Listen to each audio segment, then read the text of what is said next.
welcome back to Callan's channel. I know it's been a while since we had a chat, but you know, I'm back. No, but seriously, y'all, before I get into the topic for today, I just wanted to put like a little disclaimer out there. Oh, some hair in here.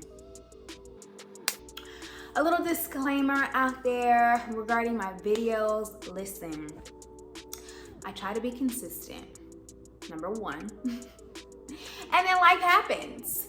So we gotta roll with the punches, right? But number two, I also believe in timing of everything. Like, I am a believer in doing things within the specific time frame. So if I'm feeling led to post, then I'll post. And then if I don't feel led to post, then I'm not going to post.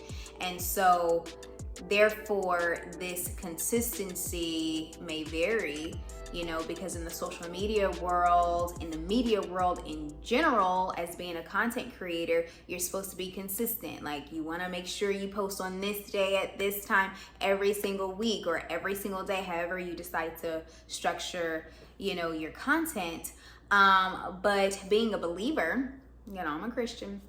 Being a believer, I believe that I'm guided by God, not guided by man. So therefore, you may see some inconsistencies, you know, throughout my content because I have to post on his timing, not my timing, not man's timing. Man meaning man and woman, human beings, right?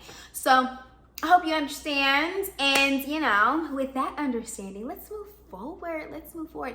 Today, we are going to be talking about dating expectations. That was placed on my heart. And we're going to also be talking about your words and how powerful they are. Okay? So I'm going to try to make it short and sweet. Okay, so Lauryn Hill talks about it could all be so simple, but you'd rather make it hard. Okay? Let me tell you, I feel like that applies to dating today. It could all be so simple, but people are making it so hard. So when we look at expectations and compromising, I personally and professionally believe a lot of individuals are compromising on the wrong expectations, okay? So what is expectation? Expectation is what you expect of something, like what you're looking forward to. So when we're looking at a relationship, we have these expectations of how we view this relationship. But what couples do, what two individuals end up doing, they try to compromise on that, okay? Well, let's meet in the middle.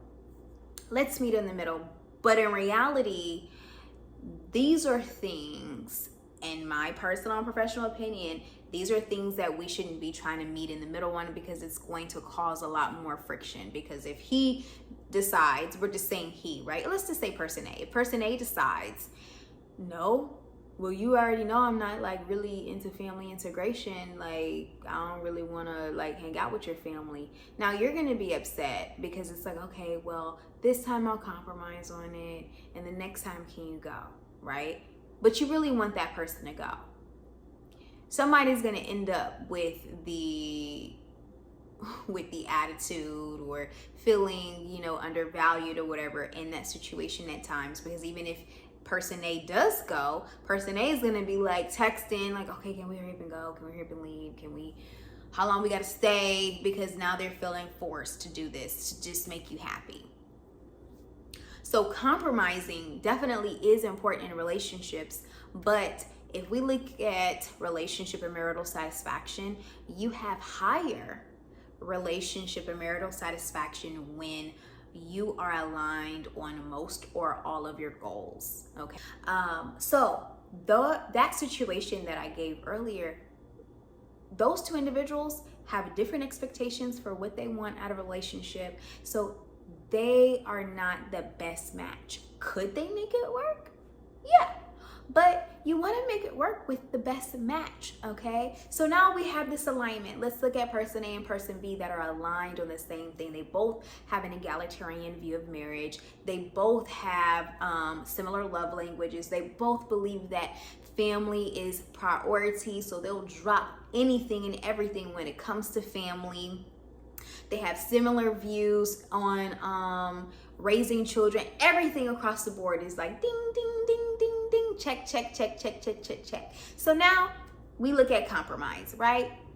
When it comes to compromising, that may look a lot different. It'll be a little bit easier. So, okay, well, we're having a family gathering, right? Your parents are having the same family gathering as my parents are on the same day. So now how do we compromise with this? Because we both want to be at our family events. Well, we'll go to your families during the day and then you cut a mine during the night, right? That's what we'll do it. We'll split it up day by day. Or we have to alternate each year. Boom, 1 year for Christmas will be with my family. Then the next year we're gonna alternate and it's gonna be with your family for Christmas. That is a nice compromise on the same goal. So, saying all that to say, y'all, we can make it so much easier. I encourage you to stand firm on your expectations, right? Analyze everything that you want out of your relationship, out of life, and what God really has you to do.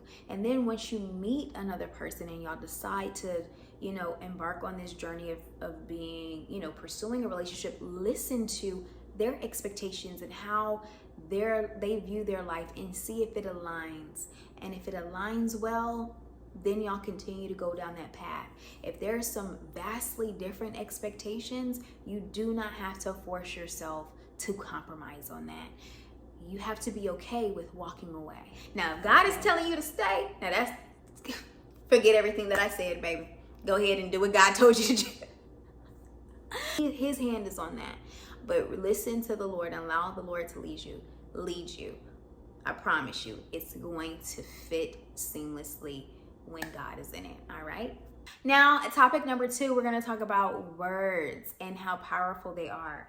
One thing that I have recognized in my life is the power of words. The Bible talks about that. But one thing that God revealed to me is how I bound myself to certain people and things due to my language and my words. And so I want to encourage someone out there to be mindful of their words as well. So let me provide my example. So let's look at relationships. In my own personal life, I've said things like, oh, I'm never going to get over him. Like, that is my man. Like, I'm gonna love him forever. Like, oh my gosh, like, I really can't live without him. Little things like that. And that kept me bound to a situation that I should have never been like caught up in so deeply because of my words.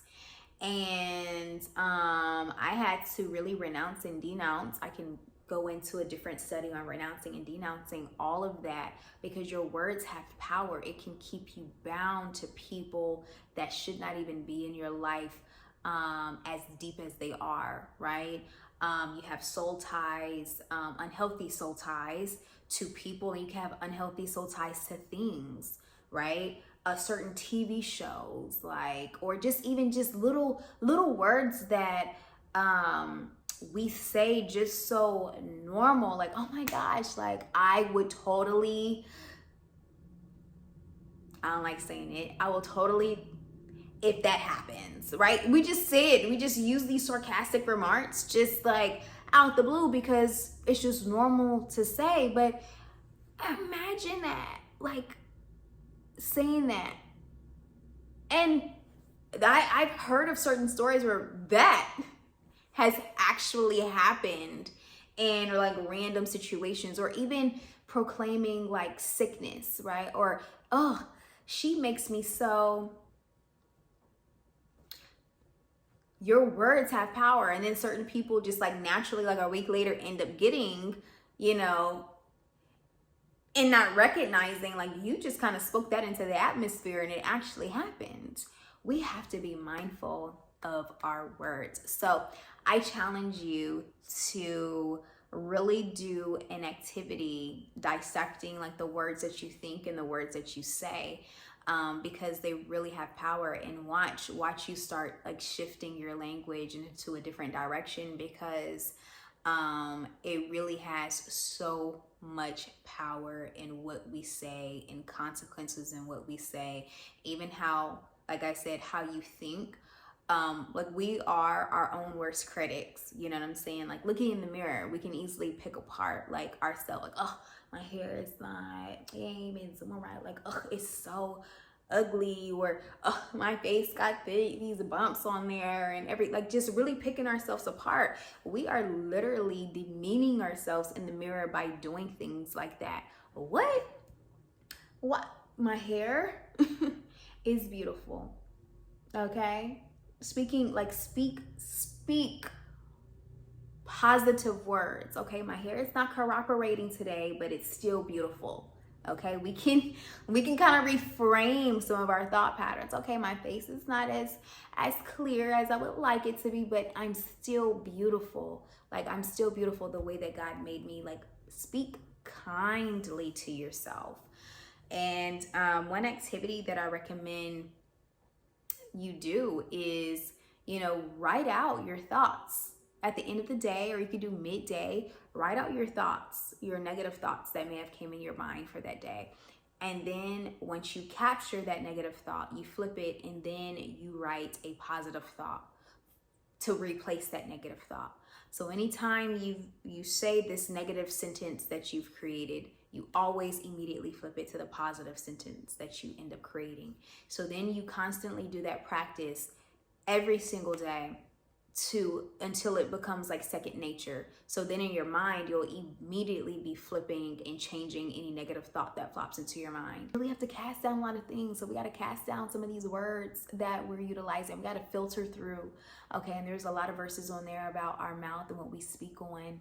So saying all that to say, just remember your words have power, and be mindful of what you're binding yourself to when you speak, and on what you think as well, okay? We want to be connected to people that are healthy for us. We want to be connected to things that are healthy for us. We want to think on particular statements that are going to speak life into our bodies, into our souls. We want to continue to just be purpose-driven and positively driven throughout life. And I pray that you just continue to operate on the path that God has called you to. All right, y'all, that's all for this video. Thank you so much for tuning in. I really do appreciate you. And I look forward to dropping the next video. So stay tuned for more.